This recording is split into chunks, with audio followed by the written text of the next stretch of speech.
வணக்கம். பிரதமர் மோடி பீகார் எலெக்ஷன்ல பிரச்சாரம் பண்றப்ப பீகார்ல இருந்து மக்கள் தமிழ்நாட்டுக்கு வேலை பார்க்க வந்தா அந்த மக்களை தமிழர்கள் துன்புறுத்துகிறார்கள் அப்படின்னு ஒரு கேவலமான பொய் சொல்லி பிரச்சாரம் பண்ணியிருக்கிறாருங்க. அதாவது நரேந்திர மோடி அவர்களுக்கும் பாஜகவினருக்கும் தமிழர்கள் நாங்க எப்படி அப்படிங்கறத ஒரு ஆட்ட சொல்றேன். அதாவது ராம்நாத் கோயங்கா பீகார்ல தார்பங்கான்ற ஒரு ஊர்ல பிறந்து வேலை தேடி தமிழ்நாட்டுக்கு வந்தவர்.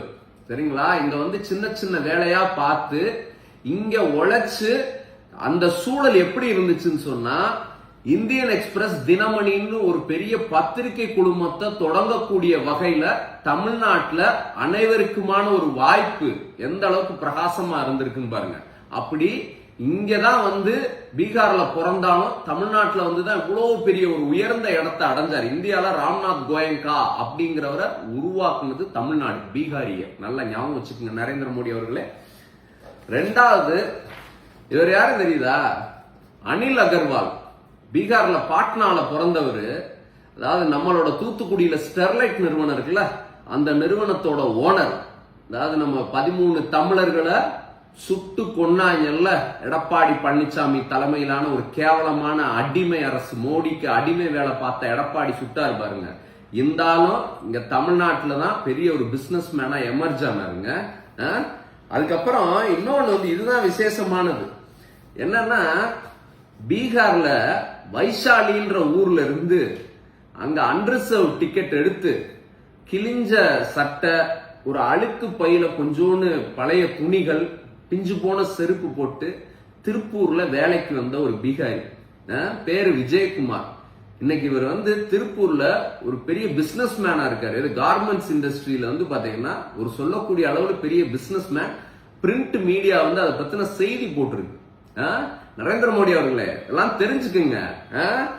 அதுக்கப்புறமா இந்த பீகாரிய பத்தி எல்லாத்துக்கும் தெரியும். யாரு? ரவி.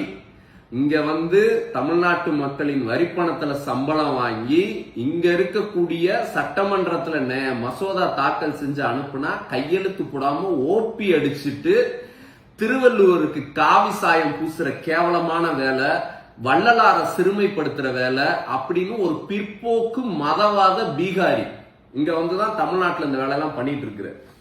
அடுத்து நம்ம பாண்டே, ரங்கராஜ் பாண்டே. இவரும் அப்படிதான், சர்நேம் பாண்டே, பீகாரி, அந்த ஏரியா தான். இங்க வந்து பாத்தீங்கன்னா தமிழ்நாட்டு பத்திரிகை துறையில ஒரு குணசேகரன், கார்த்திகை செல்வன், கார்த்திகேயன் தமிழர்கள் இருக்கிற இடத்துல அதற்கு சமமா வந்து ஒரு பீகாரி ரங்கராஜ் பாண்டே வந்து இருக்கிறார். நான் கேட்கிறேன், பீகார்ல ஏதாவது ஒரு தமிழன் போய் இந்த மாதிரி பத்திரிகை துறையில இருந்து அங்க இருக்கக்கூடிய பாஜகவையோ நிதிஷ்குமாரையோ எதிர்த்து அரசியல் பேசி அந்த மக்களை மூல செலவை செய்யக்கூடிய ஒரு சூழல் உருவாகுமா? பாண்டே எனக்கு வந்து எவ்வளவு பேசுறாப்புலங்க. அந்த மாதிரி யாராவது ஒரு தமிழை அங்க போய் பேச முடியுமா? அப்படி பீகார்ல இருந்தும் சரி, இந்தியாவின் பிற பகுதியில் மகாராஷ்டிராவை பூர்வீகமாக கொண்டவர் தான் நம்ம சூப்பர் ஸ்டார் ரஜினிகாந்த்.